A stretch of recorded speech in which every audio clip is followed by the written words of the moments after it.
मत्ती की पुस्तक पहला अध्याय। अब्राहम की संतान, दाऊद की संतान, यीशु मसीह की वंशावली। अब्राहम से इसहाक उत्पन्न हुआ, इसहाक से याकूब उत्पन्न हुआ, याकूब से यहूदा और उसके भाई उत्पन्न हुए। यहूदा और तामार से फेरेस व जोरह उत्पन्न हुए।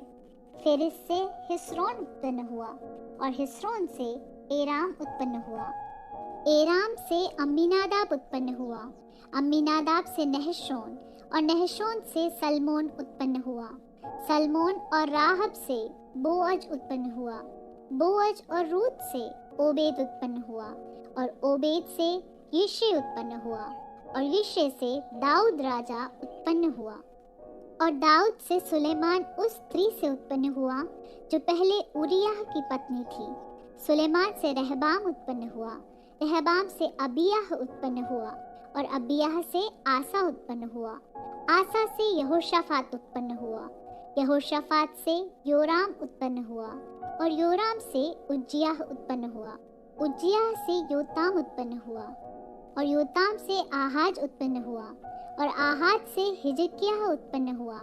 हिजकिय्याह से मनुष्य उत्पन्न हुआ, मनुष्य से आमोन उत्पन्न हुआ और आमोन से योशिय्याह उत्पन्न हुआ। और बंदी होकर बेबीलोन जाने के समय में योशिय्याह से यकुन्याह और उसके भाई उत्पन्न हुए।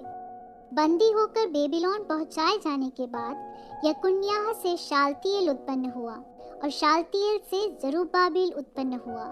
जरुब्बाबिल से अबीहूद उत्पन्न हुआ, अबीहूद से इल्याकीम उत्पन्न हुआ और इल्याकीम से अजोर उत्पन्न हुआ। अजोर से सदोक उत्पन्न हुआ, सदोक से अखीम उत्पन्न हुआ और अखीम से इलीहूद उत्पन्न हुआ। इलीहूद से इलियाजार उत्पन्न हुआ, इलियाजार से मत्तान उत्पन्न हुआ और मत्तान से याकूब उत्पन्न हुआ।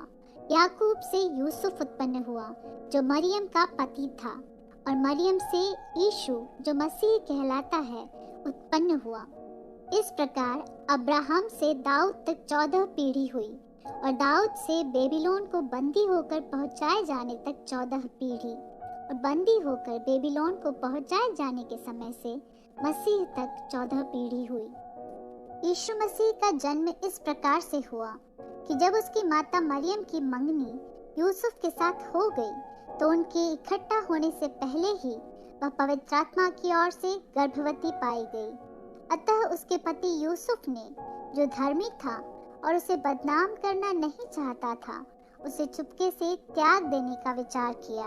जब वह इन बातों की सोच ही में था तो प्रभु का स्वर्गदूत उसे स्वप्न में दिखाई देकर कहने लगा, हे यूसुफ, दाऊद की संतान, तू अपनी पत्नी मरियम को अपने यहाँ ले आने से मत डर, क्योंकि जो उसके गर्भ में है वह पवित्र आत्मा की ओर से है।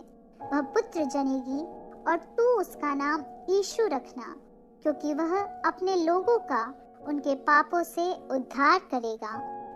यह सब इसलिए हुआ कि जो वचन प्रभु ने भविष्यद्वक्ता के द्वारा कहा था वह पूरा हो। देखो, एक कुंवारी गर्भवती होगी और एक पुत्र जनेगी और उसका नाम इम्मानुएल रखा जाएगा, जिसका अर्थ है परमेश्वर हमारे साथ। तब यूसुफ नींद से जागकर प्रभु के दूत की आज्ञा के अनुसार अपनी पत्नी को अपने यहाँ ले आया और जब तक वह पुत्र न जनी तब तक वह उसके पास न गया और उसने उसका नाम यीशु रखा।